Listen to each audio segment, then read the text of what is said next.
Hello agent, कैसे हैं आप लोग। आशा करते हैं आप लोग अच्छे से ही होंगे। जैसा कि आपने मेरा पिछला वीडियो देखा होगा तो उसमें हमने आपको पढ़ाया इलेक्ट्रिक चार्ज के बारे में, इलेक्ट्रिक करंट के बारे में। और आज का जो लेक्चर है जो हम चलेंगे इसमें ड्रिफ्ट वेलोसिटी के बारे में। ठीक है, तो ड्रिफ्ट वेलोसिटी क्या होता है इसके बारे में समझेंगे, और किसी चालक में इलेक्ट्रॉन फ्लो कैसे होता है, क्या रीजन है फ्लो होने का, उसके बारे में समझेंगे। जब किसी चालक पर इलेक्ट्रिक फील्ड अप्लाइड नहीं किया जाता है तब उसके अंदर इलेक्ट्रॉन किस प्रकार से मूव कर रहे होते हैं, और जैसे ही जब इस पर इलेक्ट्रिक फील्ड अप्लाइड कर दिया जाता है तब इलेक्ट्रॉन किस प्रकार फ्लो करता है। इसको समझने के लिए हम पढ़ेंगे। आज का टॉपिक है ड्रिफ्ट वेलोसिटी। ओके, चलते हैं हम लोग। तो आज हम लोग पढ़ेंगे ड्रिफ्ट वेलोसिटी के बारे में। ठीक है ना, अभी हम इसको समझेंगे, उसके बाद मैं इसका डिफिनेशन लिख दूंगा और आप लोग इसको लिख लीजिएगा या अदरवाइज स्क्रीनशॉट कर लीजिएगा। ठीक है, तो ड्रिफ्ट वेलोसिटी को हम लोग कहते हैं अनुगमन वेग। कौन सा वेग कहेंगे? अनुगमन वेग, चाहे इसको हम लोग संवहन वेग भी कहते हैं। कौन सा वेग? संवहन वेग। और इसका और नाम भी है अपवाह वेग। यानी आप जो पुस्तक फिजिक्स की है सब में तरह तरह की बातों को लिखा गया है। तो इंग्लिश में तो इसको ड्रिफ्ट वेलोसिटी कहते ही हैं, तो मोस्टली आपको अनुगमन वेग, संवहन वेग देखने को मिल जाएगा। तो इसको समझने के लिए हम चलेंगे एक चालक में। ठीक है ना, हमने एक चालक को बना दिया। ठीक है, मान लेते हैं कि एक कंडक्टर है, चालक है, और इसके अंदर जो इलेक्ट्रॉन होते हैं, फ्री इलेक्ट्रॉन, इनकी गति यादृच्छिक होती है। यादृच्छिक कहने का मतलब कि जिस इलेक्ट्रॉन को जैसे मन करे वैसे क्या कर रहा है, घूम रहा है। जिस प्रकार से आपके घर में सबसे बड़े गार्जियन हो गए पिताजी, अब पापा हो गए। जब पापा घर पे नहीं रहते हैं तो आप लोग को जो मन में आता है वैसा काम करते हैं। जैसे ही गार्जियन आ गए, पिताजी आ गए, तो सब लोग एक स्टेबल आराम से एक ही लय में रहना प्रारंभ कर देते हैं। ठीक उसी प्रकार से जब एक्सटर्नल फील्ड अप्लाइड नहीं किया गया है, यानी बाह्य विद्युत क्षेत्र की अनुपस्थिति है। क्या है? अनुपस्थिति। अनुपस्थिति कहने का मतलब कि इस पर एक्सटर्नल फील्ड अप्लाइड नहीं किया गया है, तो इसके अंदर जितने सारे इलेक्ट्रॉन होते हैं वो मूवमेंट रेंडमली क्या करते हैं, यानी हम कह सकते हैं इसकी गति कैसी होती है, तो यादृच्छिक गति होती है, यानी रैंडम मोशन होता है। क्लियर? इसके अंदर आयन भी होते हैं, पॉजिटिव आयन। ठीक है ना, और क्या करते हैं कि यह घूमते घूमते इससे आपस में टकरा जाते हैं। आयन से टकरा गए, टकराने के बाद में फिर से मूवमेंट करना शुरू कर दिए। इसको बारीकी से हम लोग समझेंगे। तो आखिर हमारे पास एक बात आ गया कि क्या ऐसा कारण है कि इलेक्ट्रॉन इस प्रकार से मूवमेंट कर रहा है, गति कर, इसका वेग कितना होगा, इसको समझते हैं हम लोग। तो इसका रीजन, कारण क्या है, तो इसका कारण में हम लोग चलेंगे। तो इसका कारण है तापीय वेग। कौन सा वेग? तापीय वेग। ठीक है ना, जिसको हम लोग कहते हैं थर्मल वेलोसिटी। क्लियर है? यहां तक समझ में आ गया। और यह एप्रोक्स का मतलब लगभग 10 के पावर 5 मीटर प्रति सेकंड के वेग से मूवमेंट कर रहे हैं। सोचो कितना भयानक, कितना भारी वेलोसिटी है, 10 के पावर 5 मीटर पर सेकंड। कब? जब बाह्य विद्युत क्षेत्र की अनुपस्थिति है तब। ठीक है ना, लेकिन ये घूम रहे हैं, आपस में लड़ भिड़ रहे हैं, लड़ रहे हैं, टकरा रहे हैं। टकराने के बाद में जिसका वेग इधर है, कोई उधर जा रहा है, कोई इधर जा रहा है, इसीलिए हम इसका औसत तापीय वेग ले लेते हैं 0। याद रखिएगा, औसत तापीय वेग हम इसको क्या मान लेते हैं? 0। इसी कारण इसमें करंट का फ्लो नहीं होता है। किस केस में बोल रहे हैं? बाह्य विद्युत क्षेत्र की अनुपस्थिति में। अगर ऐसा हो जाता 10 के पावर 5 मीटर पर सेकंड के वेग से आपका ये इलेक्ट्रॉन मूवमेंट कर रहे हैं, तो आपके दरवाजे में लोहे का गेट होगा। तो लोहे के गेट में अगर ऐसा तापीय वेग के कारण अगर इतना हो रहा है तो उसके अंदर तो करंट फ्लो होना चाहिए ना, कि छूते ही धपाक से मार दिया करंट। लेकिन ऐसा नहीं होता है। क्यों नहीं होता है? क्योंकि सारे के सारे इलेक्ट्रॉन जो होते हैं उनकी गति यादृच्छिक होते हैं और टकराने के बाद में इसका औसत तापीय वेग यानी ये ओवरऑल इसका औसत तापीय वेग क्या हो जाता है, शून्य हो जाता है। यहां तक आपको बात समझ में आ गई कि नहीं आई?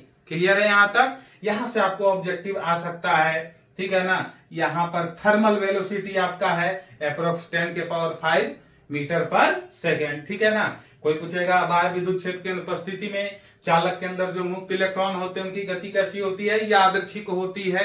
क्लियर? ये तो केस हमने अध्ययन किया बाह्य विद्युत क्षेत्र की अनुपस्थिति के कारण। अब हम लोग चलते हैं इस पर, अब एक्सटर्नल फील्ड यानी विद्युत क्षेत्र को लगा देते हैं। कैसे लगाइएगा? पोटेंशियल दे दीजिएगा तो लग जाएगा। हम एक फिगर में समझा देते हैं। मान लेते हैं ये वही कंडक्टर है जिनके अंदर में फ्री इलेक्ट्रॉन का मूवमेंट रैंडमली हो रहा है यानी यादृच्छिक हो रहा है। अब हम क्या किए, इस पर एक्सटर्नल इलेक्ट्रिक फील्ड अप्लाइड कर दिए और जैसे ही अप्लाइड कर दिए तो इसके अंदर वाले जो इलेक्ट्रॉन होते हैं वो क्या करने लगते हैं, एक्सटर्नल इलेक्ट्रिक फील्ड जिस डायरेक्शन से अप्लाइड किया जाता है उसके अपोजिट डायरेक्शन में एक नियत औसत वेग से गति करना प्रारंभ कर देते हैं। गति करना क्या कर देते हैं, प्रारंभ कर देते हैं। इसी एक दिशीय औसत वेग को हम लोग कौन सा वेग कहते हैं, अनुगमन वेग। इसे हम Vd से सूचित करते हैं। कोई प्रॉब्लम यहां तक? ये कब है, जब इस पर विद्युत क्षेत्र को क्या किया गया है, अप्लाइड किया गया है यानी लगाया गया है। अब बात करते हैं कि अनुगमन वेग की कोटि कितनी होती है। तो ये सारे के सारे जो फ्री इलेक्ट्रॉन है यह 10 के पावर -4 मीटर प्रति सेकंड के वेग से मूव कर रहे हैं, ठीक है ना। जब एक्सटर्नल फील्ड, अब ऐसा बात नहीं है कि इसके अंदर में इलेक्ट्रॉन ऐसे चल रहे हैं, इनका पथ कैसा होगा चलने के लिए, ये इस तरीके से चलते हैं।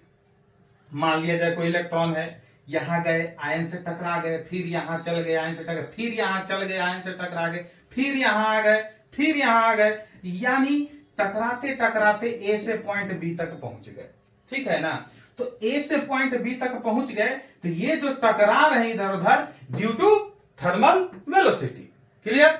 अब यहां से चलते हैं, जैसे यहां से यहां पहुंचा, ठीक है, यहां से यहां पहुंचा, बार बार टक्कर हो रहा है। यह टक्कर कैसा होता है, अप्रत्यास्थ होता है, ठीक है।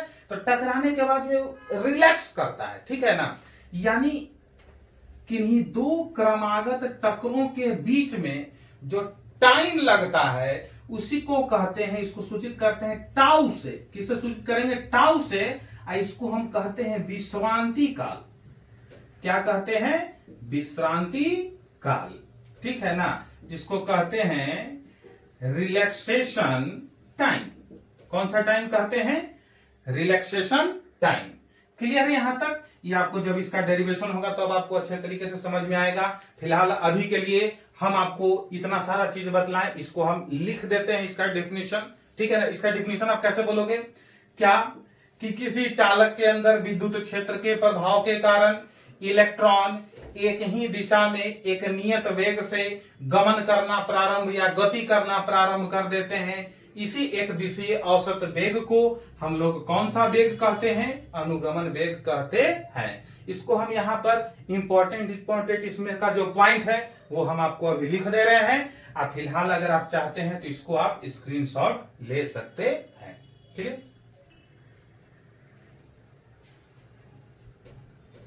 तो जैसा कि अभी हमने आपको समझाया था ड्रिफ्ट वेलोसिटी के बारे में, कुछ बच्चों का कमेंट आया था कि सर इंग्लिश कम लिखिए, हिंदी ज्यादा लिखिए।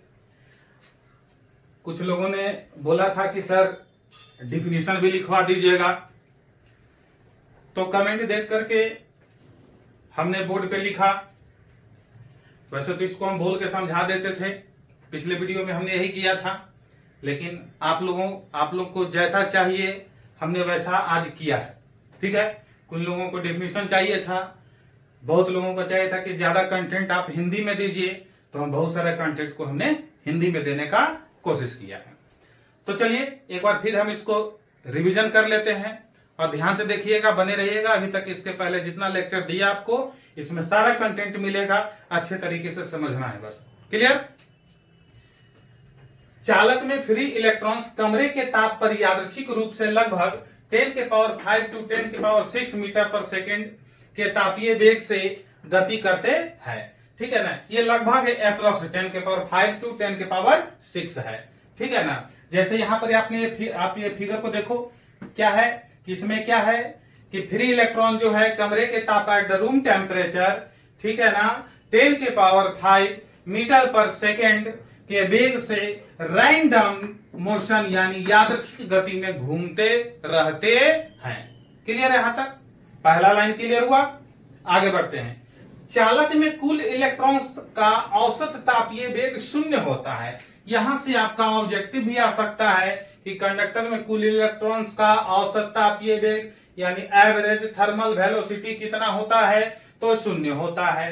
0 कैसे होता है, तो यहाँ पर देख लीजिए कि प्रत्येक पर्टिकुलर जितने सारे इलेक्ट्रॉन है सब 10⁵ मीटर पर सेकेंड के वेग से घूम रहे हैं, लेकिन सबकी गति कैसी है, यादृच्छिक है। कोई इधर आया, उधर आयन से टकरा, धप से टकरा गए, टकरा करके रिलैक्स कर लिए, फिर गति में आए, फिर टकराना शुरू किए। तो जिसको जिधर मन में टकराते जा रहे हैं, तो ओवरऑल हम इसको क्या समझ रहे हैं, औसत तापीय वेग 0, जिसके फलस्वरूप चालक से धारा का प्रवाह नहीं होता है। नहीं तो बाहर में जितना लोहे का, जितना कंडक्टर का मटेरियल का जो सामान है, सब में ऑटोमेटिक करंट फ्लो होने लगता है जब रैंडमली मोशन नहीं होता तब। क्लियर? ये सारा कंडीशन का कब चल रहा है हम लोग का, जब बाह्य विद्युत क्षेत्र न हो। ठीक है, ये हमने लिखा था।